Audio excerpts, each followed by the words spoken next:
Hello and welcome to the Greater Lagos Rising podcast. And today I'm here with the Honorable Commissioner for Budget and Planning, Mr. Sam Egube. How are you doing, sir? Good evening. Fantastic. Fine. Thank you. How are you doing? I'm doing good too. We've been seeing the amazing and fantastic you have been doing under the leadership of Mr. Governor. Can you just tell us what kind of successes the governor and the government has achieved in the past 4 years, you being an honorable commissioner in that great ministry? Okay, there is a lot that we can talk about because it's the Ministry of Economic Planning and Budget, and therefore we have a bird's eye view as to what is happening. But maybe the things I will talk about are things that bellies the entire thing. So the first thing is that we have doubled the budget size in the past 4 years. It was 874 when we came in 2019. Today is 1.7 trillion. And what that means is that we have been able to raise the revenue. We have also been able to implement significantly according to the plans which we have. On the average, we have had a budget performance of about 81.75% year on year over these 4 years, which is outstanding. That is only possible because of the leadership of Mr. Governor, his capacity to execute, his capacity to understand, his visionary traits, and his competence and exposure and experience. He's been in corporate finance a whole lot of his life, and he's run the Ministry of Economic Planning and Budget in addition to several ministries in the past. He's done significant projects in the private sector, so he understands all we are talking about, and therefore has been able to raise a very strong team that can execute in that manner. You will find that a lot of the things we do around very high structure transactions.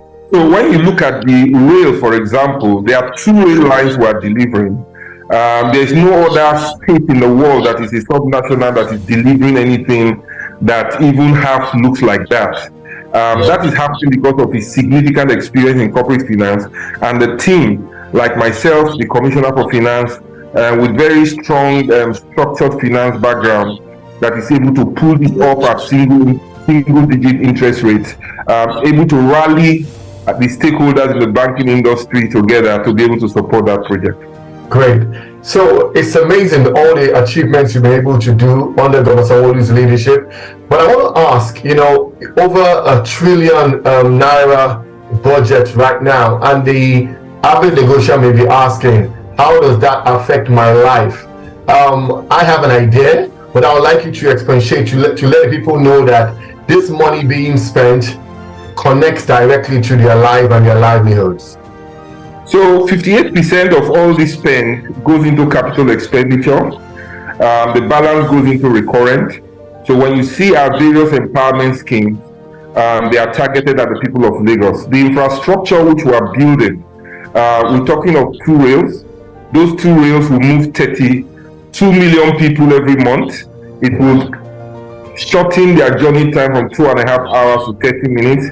The productivity increase that means, right, is for the people of Lagos. When you see us constructing the Ojota-Okwedi link bridge, is to make transportation easier for the people of Lagos. When you see us expand the Lekki-Epe Expressway to a 6-lane reinforced concrete highway, it is for the people of Lagos. Now, look at the deep sea port which was commissioned, for example. That deep sea port in full operation will be 3 times the capacity of Apapa Port. Wow. Now, if you know what Apapa Port has done to Lagos, the development we see in Lagos today has a lot of contribution from Apapa Port. Now, you can then imagine what 3 times that would do for the people of Lagos. It will create about 170,000 jobs. So we go to the Mortar Rice Mill. The Mortar Rice Mill will create over 250,000 jobs. It's the largest rice mill in sub-Saharan Africa, and it puts us on the map.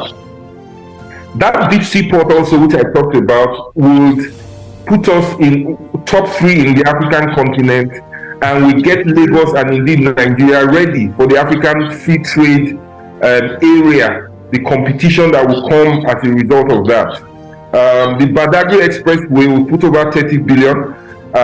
It's an expanded 10-lane highway taking us all the way to Okoko. That's the West African Trade Corridor.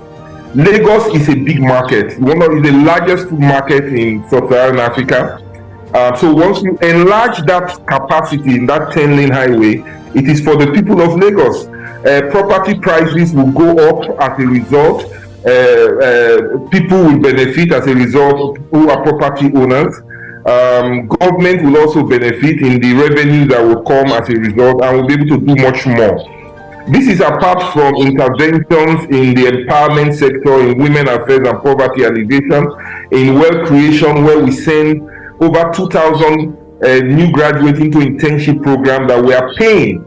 It's been so successful. We see that the companies which we send them to are retaining about 60% of them after the internship program is over.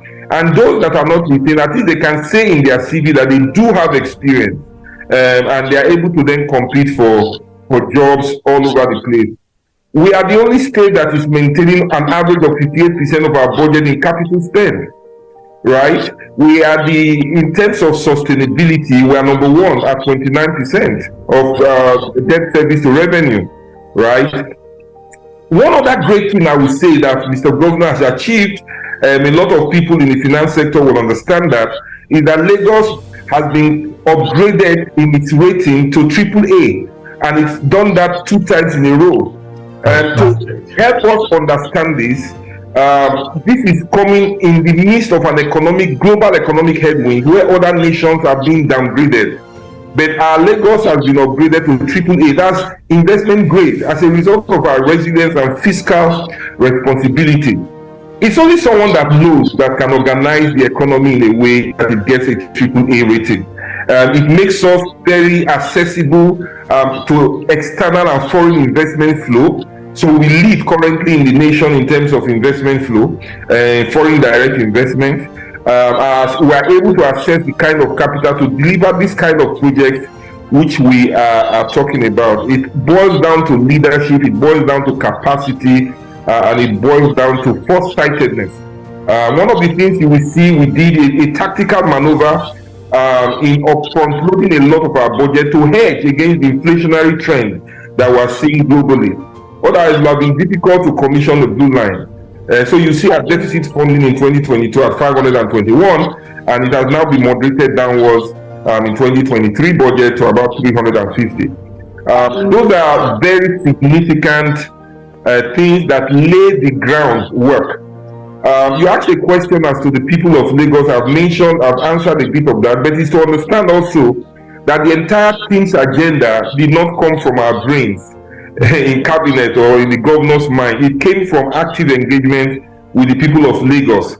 And when I say we are performing at 81%, 81.7% year on year, it is in implementing the assignment which the people of Lagos have handed over to us in voting us into government. And that things agenda is for the people of Lagos. And the execution of all this trillion budget is for the people of Lagos as well. Fantastic. You've spoken so well, Honorable Commissioner, and we can see visionary leadership in action. And before we round up, I would like you to talk to Lagosians and let them know of your interaction with Governor Babajide Sanwo-Olu, how he has been as a person, and why you feel he's the best man for them to vote for in this coming elections. Well, I'll be speaking to Lagosians as a whole, not necessarily any tribe, because Lagos has built itself as a cosmopolitan city. It has been open in its heart and inclusiveness. In cabinet, we have myself, originally from Delta State. We have Kabiru, who is from Katsina. We have Joy Bokwero from Anambra. So Lagos has opened its arms out, right? You will see that we have almost 30% of our cabinet members are women, and we have a great proportion of young people driving our parastatals and in cabinet as well. I think that Lagosians have been wise in selecting their governors over the years. They've not made that mistake. They've not been emotional. They've brought in the best They've voted for continuity. We launched the 30-year development plan because we trust that Lagosians will continue to vote correctly their governors. Babajide Sanwo-Olu is a man with a kind heart. He's a human being, one who has spirit and who is extremely God-fearing. One who said in the past and continues to say so, and act it, that when Lagos speaks, Babajide Sanwo-Olu will listen. Yes. We use participatory governance in this government, and in doing the 30-year development plan, we spoke to over 20,000 Lagosians, both locally and in the diaspora. We spoke to subject matter expertise, because if our governor has that capacity and expertise, you can bet that he focuses and selects also people of expert capacity as well to work with him. He's someone that thinks, he's someone that submits himself to the collective good. So it's easy for him as he leads as our captain and our leader in cabinet, for him to give up an idea if cabinet says it's not a great idea. You need a governor that listens, a governor who is not afraid to have intellectual exchanges, right, with people who know, as one also who know. You know, you need someone who has experience on his side in the private sector and in the public sector, and is able to engage the private sector active. Don't forget that he was in the private sector before, and he came into government as SSA, coordinating the private sector with the deputy governor Femi Pedro, and then the governor Asiwaju Bola Ahmed Tinubu. So he has significant experience. Let us not vote or think emotionally, okay, or write based on perceptions that are untrue, just because we find them in the social media. Let us vote based on facts, the experience of this man, based on what he has done that has not been done before, right? Based on the quality of his cabinet that he has selected, based on the work in progress that we need to continue to deliver.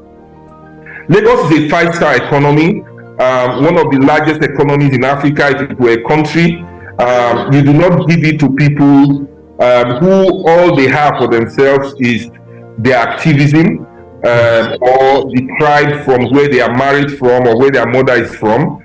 You do not give it to people who want to divide us with tribe, say, oh, Lagos is only for Lagos people, you understand, and things like that.